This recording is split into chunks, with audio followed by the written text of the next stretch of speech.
고물가와 경기 침체 현상이 이어지면서 우리 기업들이 몸집 줄이기에 나섰습니다.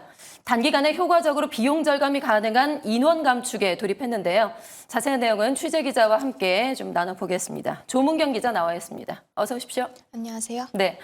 자, 최근에 창사 이래 처음으로 지금 희망퇴직에 나서는 기업들이 줄줄이 나오고 있다고 하는데 특히나 지금 SK온 같은 경우는 전기차의 캐즘 현상이 상당히 길어지면서 지난 1년 가까이 거의 적자 현상을 기록을 했어요. 그러다 보니까 결국에는 희망퇴직을 실시한다고요.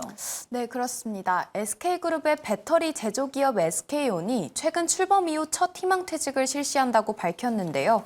아울러 자기개발 무급휴가 제도도 함께 진행될 방침입니다.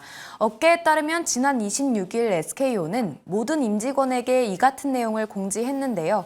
희망퇴직 신청 대상자는 지난해 11월 이전 입사자입니다.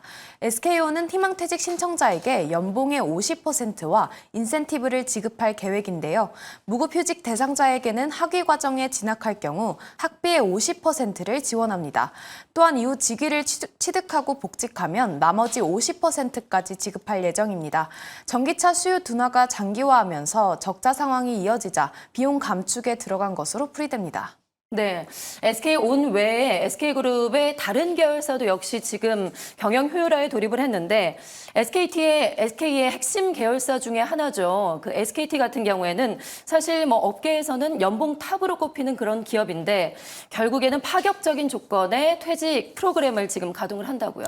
네, 맞습니다. SKT가 희망퇴직 조건에 직원 1인당 최대 3억 원의 위로금을 내걸었습니다. 기존에는 2년간 유급휴직 후 기본 퇴직금에 위로금 5천만 원을 추가로 수령할 수 있었는데요. SKT 직원 평균 연봉이 약 1억 5천만 원에 달하는 고임금 구조여서 희망자가 많지 않자 위로금을 대폭 늘린 겁니다. 최근 AI 등 신사업 투자에 힘쓰고 있는 데다 꾸준히 흑자를 내고는 있지만 실적 성장세가 정체되자 효율화에 나서는 것으로 풀이됩니다. SK그룹이 대대적인 지금 조직 개편에 사업 개편에 나서면서 인원 조정에도 상당히 적극적으로 나서는 그런 상황인데요. 지금 유통업계에서도 인원 감축 바람이 불고 있다고 들었어요. 특히 그 신세계그룹이 SSG닷컴에 이어서 지마켓의 첫 희망퇴직을 또 단행한다고요. 네, 전자상 거래 플랫폼인 지마켓이 신세계그룹 계열사로 편입되고 처음으로 희망퇴직을 실시합니다. 신청 대상은 근속 2년 이상 정규직 직원인데요. 대상자에게는 법정 퇴직금 외에 특별 위로금으로 월 급여의 근속 연수를 곱한 금액이 지급됩니다.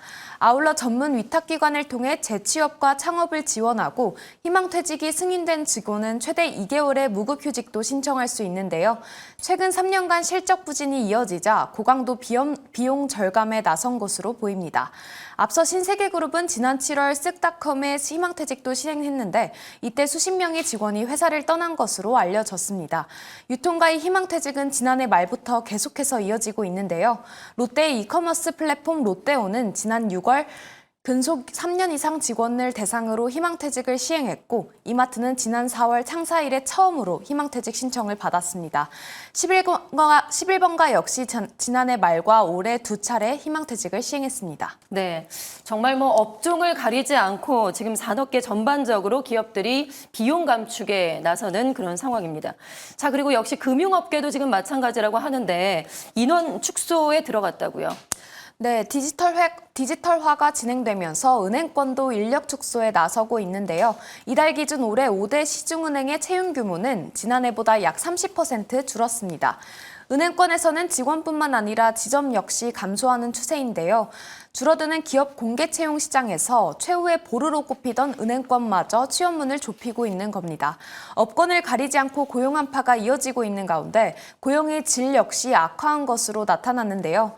고용노동부에 따르면 300인 이상 대기업의 기간제 근로자들이 올해 128만 명으로 지난해보다 10만 7천 명 증가했습니다.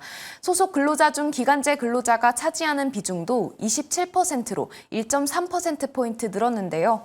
대기업 내에서 계약 기간을 정하지 않은 정규직 근로자보다 기간제 근로자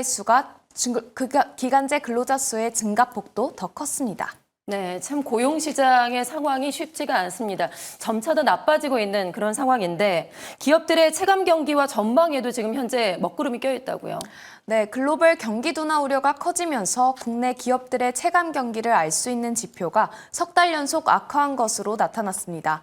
한국은행에 따르면 이번 달 전산업 기업 심리 지수는 지난달보다 1.3포인트 하락한 91.2로 집계됐는데요. 이 지수는 지난 7월 95.1로 5달 만에 하락 전환한 뒤 석 달 연속 하락세를 보이고 있습니다.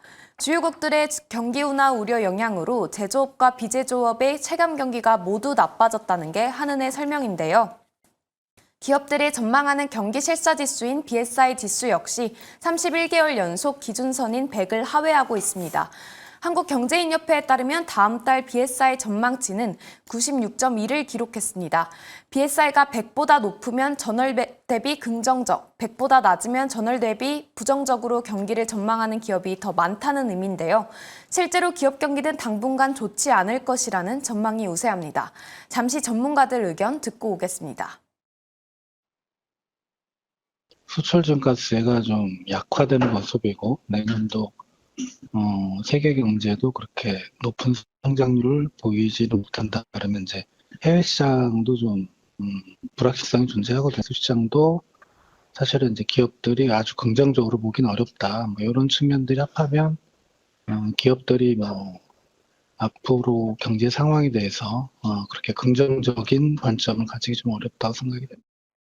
이제 내년 성장률 자체는 올해보다 좀 낮아질 가능성도 있고요. 그리고 지금 뭐 수출도 조금 조정될 수 있고 또 내수는 뭐 정부는 이제 올라온다고 얘기는 하지만 아직 체감하기는 쉽지 않고 그래서요. 내년도 그렇게 뭐 썩 좋은 환경이라고 보기는 어려울 것 같습니다.